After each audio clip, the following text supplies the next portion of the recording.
the next meeting? 27th, Thursday. So nothing, so that will be our only meeting in August. August? 27, 4 p.m. Yep. Unless something comes up. Okay. All right, ready to go? Yeah, someone there can run the meeting. Yep, got it. Thanks. You want to call us to order, Kim, or? Are they on? Sorry. Yeah. Call to order I don't have it in front of me what number, meeting for the Darien Police Commission, but for The 23rd, minutes, if somebody can fill that in.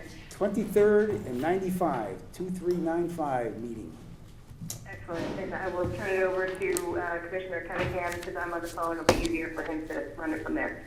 Thanks, Kim. So we are at Town Hall. It's 4 p.m. on Wednesday, the 29th, with Chief, the captains, and the rest of the commission is either in person or on the phone. Our first order of business is to accept the minutes of July 15 and 27, which were in our packets. So we Motion to accept. let's start with the 15. Motion by Commissioner Hayes. Second. Okay, aye. 27. Aye. Second. Second. Wait, you first. Kim, I you thought she second. said. Okay. All in favor? Aye. Letter, moving to correspondence, letter from Easton Police Department commending the services of Officer Vigil. Yes, as some folks know, Officer Maurizio Vigil is part of the Technical Investigation Unit, which is a part-time job made up by officers from the region who have special investigative and computer skills. They do virtually all online computer-based investigation. The Easton Police Department, I have a letter here from the new chief, Rich Doyle, and on July 9th, the Easton Police Department developed probable cause for an arrest and search warrant for a resident of Easton. They did get warrants for the person's home. Electronic evidence was among the items taken, and as a result of the investigation involving our officer, Maurizio Vigil, Detective Kent Lyman of Easton, Captain Matt Brodacki, and Joe Michelli of the Weston PD, Mark Heinmiller from Westport, Steve Rangel from Wilton, and Inspector Mark Sinise of GA1. They arrested someone, charged them with possession of child pornography in the first degree and employing a minor in an obscene performance. So the benefit to our town to have an officer of this qualifications in computer investigations obviously is the way of the future. He does an excellent job on the Technical Investigation Unit. This is clearly where investigations in the next decade and few decades is going online. So we're very fortunate to have someone with the expertise that he has, and the chief there at Easton is very appreciative of our effort in staffing that on a part-time basis. That's run through the state's attorney's office. So we have very, very good backing on this and cooperation of the state's attorney's office. Well done. I have another thank you letter here. We like all the thank you letters that the police department gets, but sometimes we get some that are just unsolicited. It's not that we did anything for anyone. We didn't respond. We didn't provide any particular service. But from this resident, they just wanted to thank me as the chief and the entire police department for being there.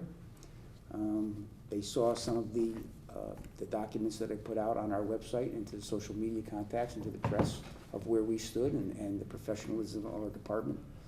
So they just wanted to say thank you, that they're backing us, and they were appreciative of the police department's effort. So I appreciate that greatly. The third one that I have is from Sound Waters, a thank you note for our Marine Division for assisting with their flotilla. They had over 110 paddlers, and the police department Marine Division was out there ensuring the safety of all 110. They had dense fog out there during this event, so they were very appreciative of us being there and providing service, as the Marine Division always does, provides excellent service. So thank you to everyone who takes the time to thank our officers for their valuable assistance to the public. Thank you, Chief. Department activity.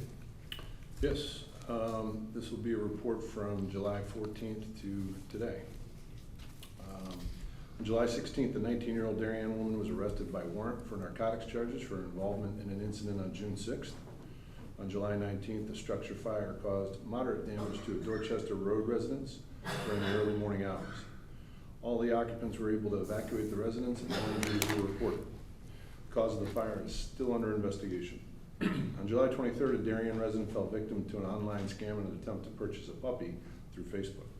On July 25th, a Darien resident fell victim to a phone scam in which the resident was asked to drive to Walgreens to purchase eBay gift cards, and then provide the PIN numbers to the caller. Patrol officers were assigned to the beaches to assist with capacity regulations both Saturday and Sunday. No issues were reported. On July 27th, a 22-year-old Waterbury man was arrested by warrant for his role in the theft of 2 vehicles from the Norotan Heights train station in September of 2019. Members of the Darien Police Detective Division conducted a lengthy investigation and worked with several other agencies both in and out of state to identify and arrest this suspect. Over this same time period, we've had 2 stolen cars which were unlocked and had the keys in it. Unfortunately, one occurred during the early morning hours today. 17 burglaries of unlocked cars. Unfortunately, 4 occurred during the early morning hours today. We've had 10 motor vehicle accidents since July 14th, 3 of which involved minor injuries.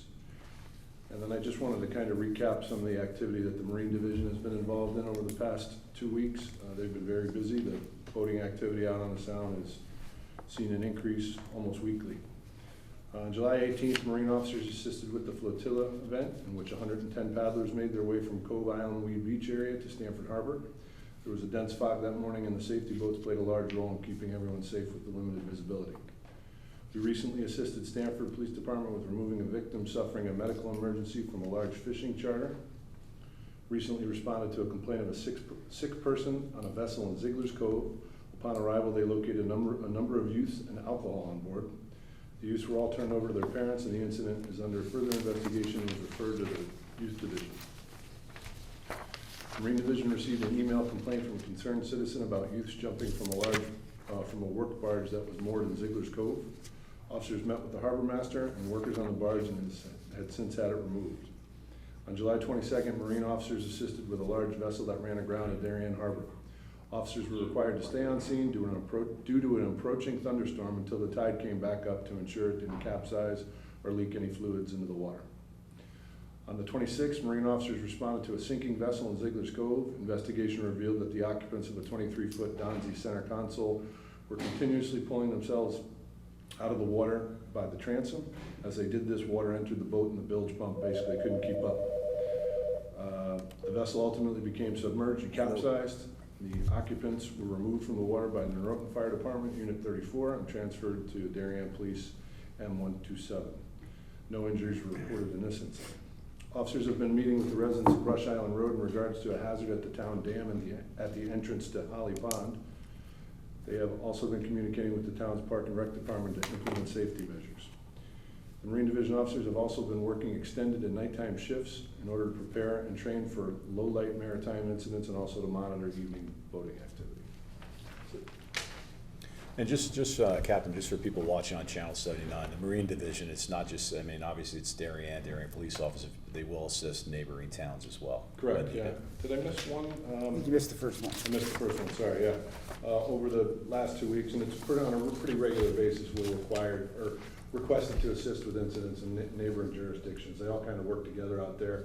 It is only a few boats that have to handle all the emergencies in our area, so we've been pretty active with the police departments from Westport, Norwalk, Stamford, and even sometimes Greenwich, Yep. obviously the Coast Guard. Thank you. Thanks, Captain.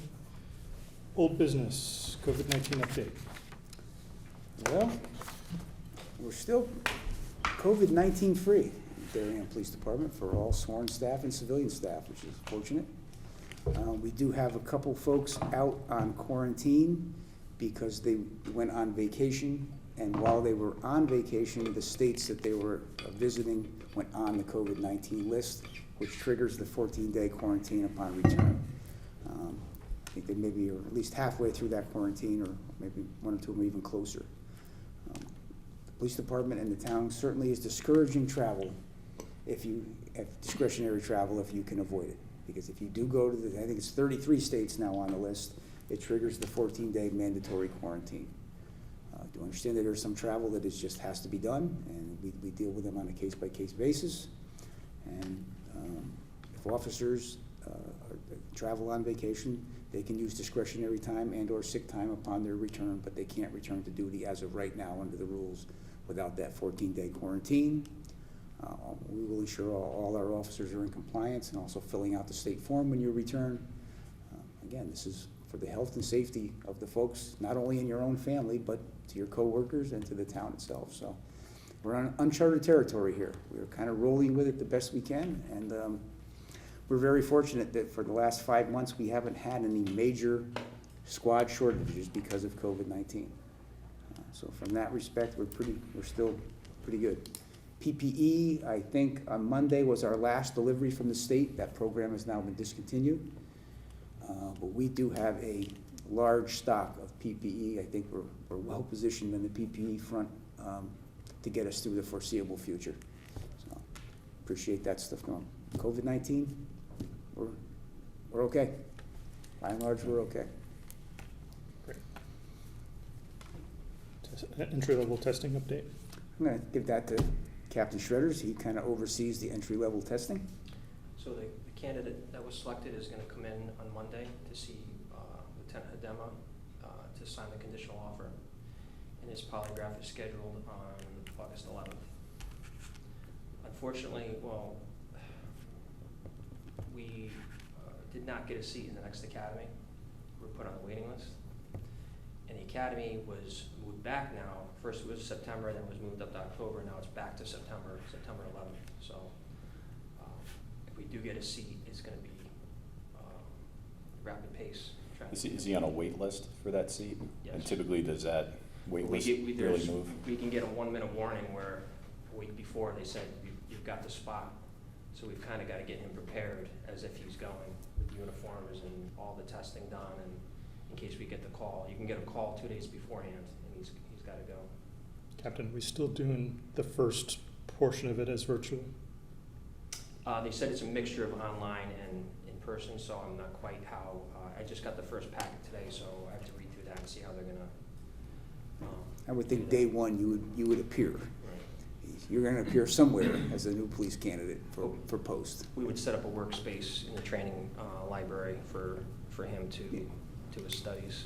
When he was here, when the candidate was here doing online training on online training days, I would much prefer them being set up in our training library and doing their work within the confines of our building. That way, if there's some downtime in the training, from post-training during the day, we can have that officer doing some local training while he's there that day.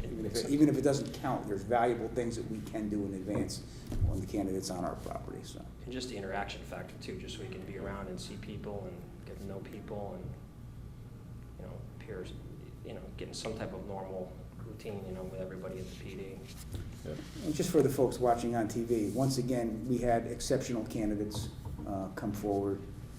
A few more candidates than in past entry-level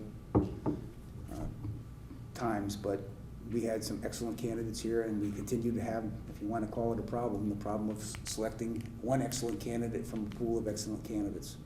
But I know I speak for the commission, and I'll speak for these officers from the administration, that we are always looking to get the best possible candidate for this police department. If that happens to be a male, happens to be a female, we are looking for the best possible candidate. And I think once again, thus far, we have identified 5 candidates the commission interviewed that we would take all 5 of those candidates and they would be effective police officers for our municipality. And we will continue that. Great, thank you. New business, traffic issues.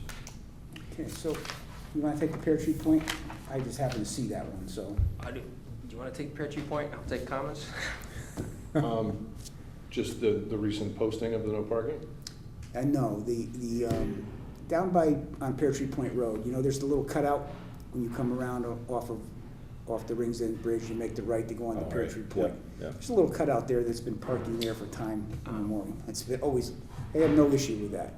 But just ahead of that now, there's a speed sign, a 25-mile-an-hour sign, and now 3 or 4 or 5 cars have been taking there to pulling off the road, and it is quite angled going down to the water. I would propose, and we make a request of the police commission, that we post that particular area of Pear Tree Point Road as no parking.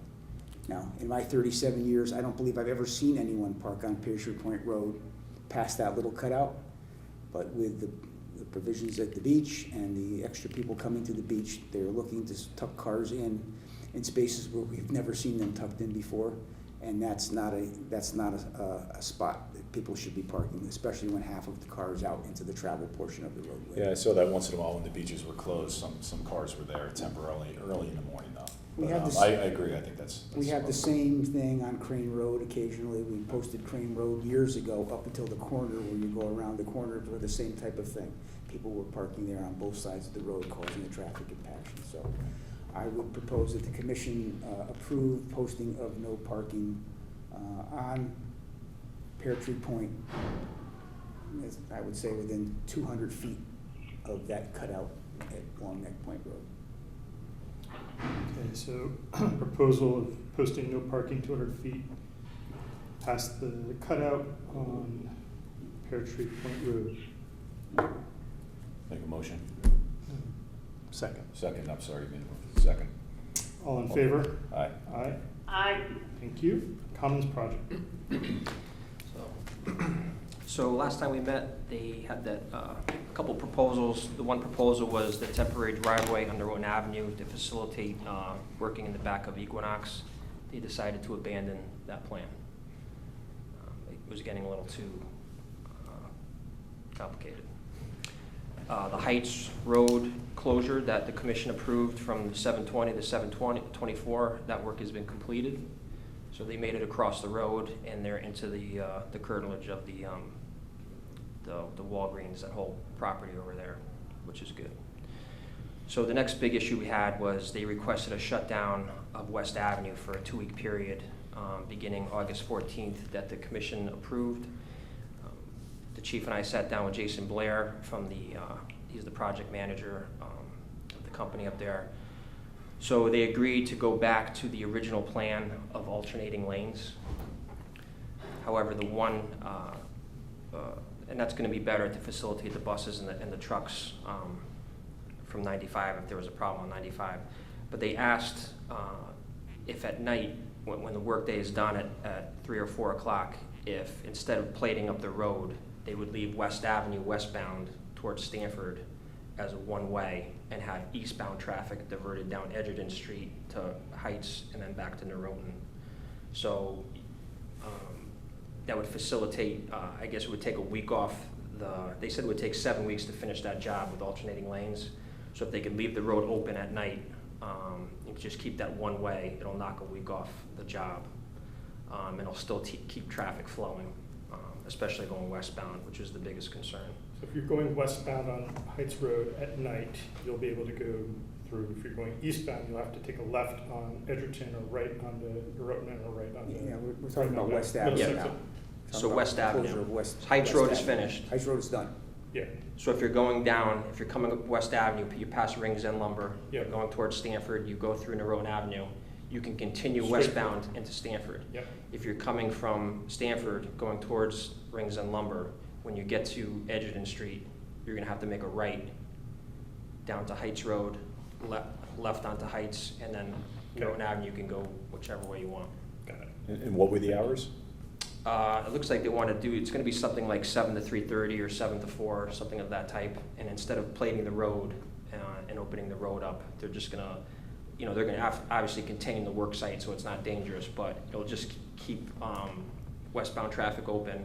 And I guess the way they explained it to us is that when they have to plate up, they have to fill in some of the ground, and then in the morning they have to kind of go backwards and do a little bit more work again to get back to where they were at the end of the previous day. So when you allowing the road to be open all that time, not having to redo the work site every day, it could shave like a week or so off the job at the back end.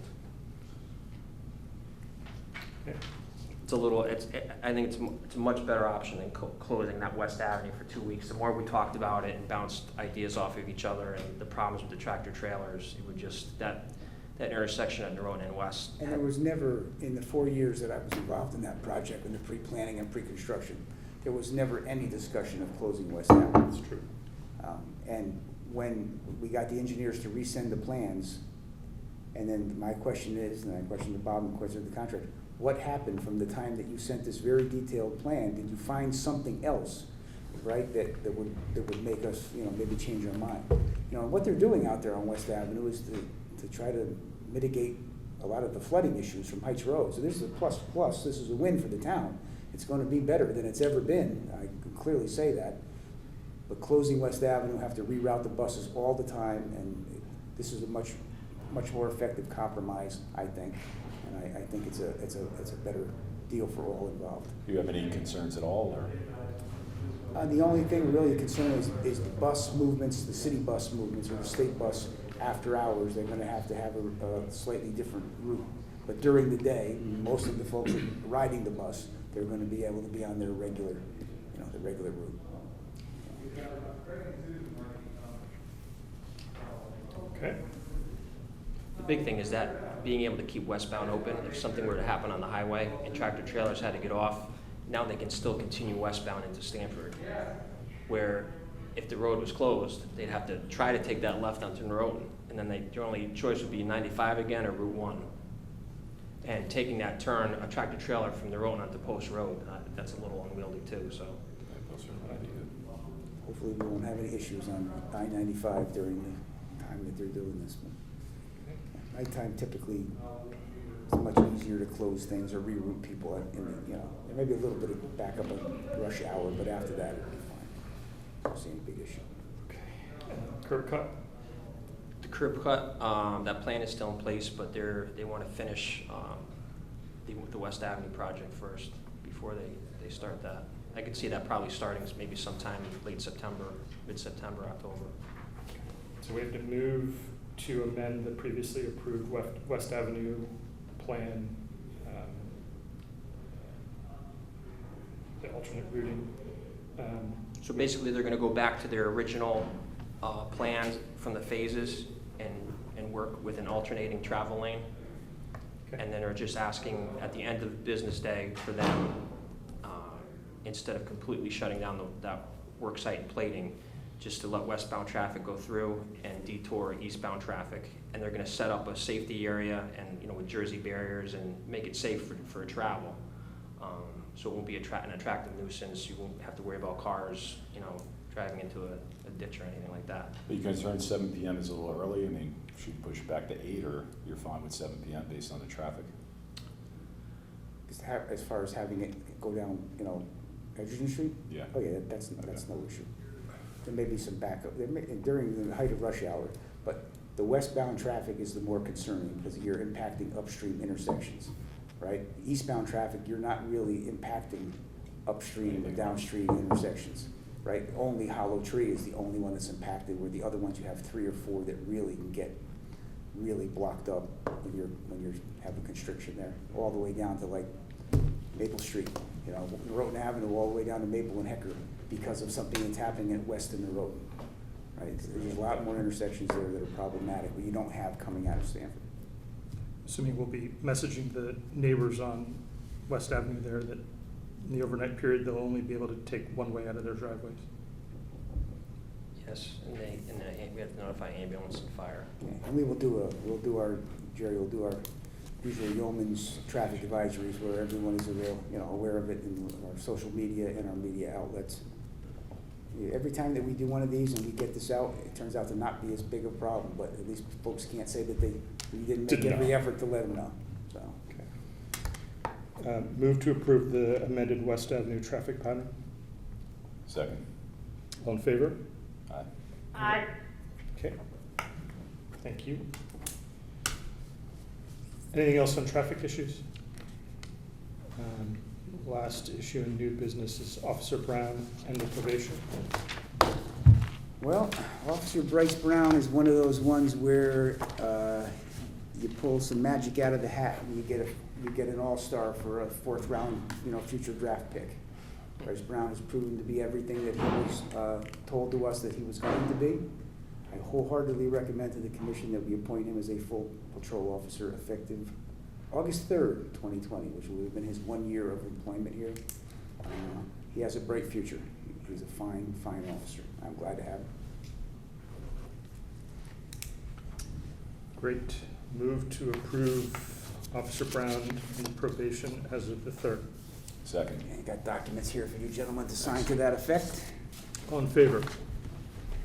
Aye. Aye. Aye. Great. Thank you.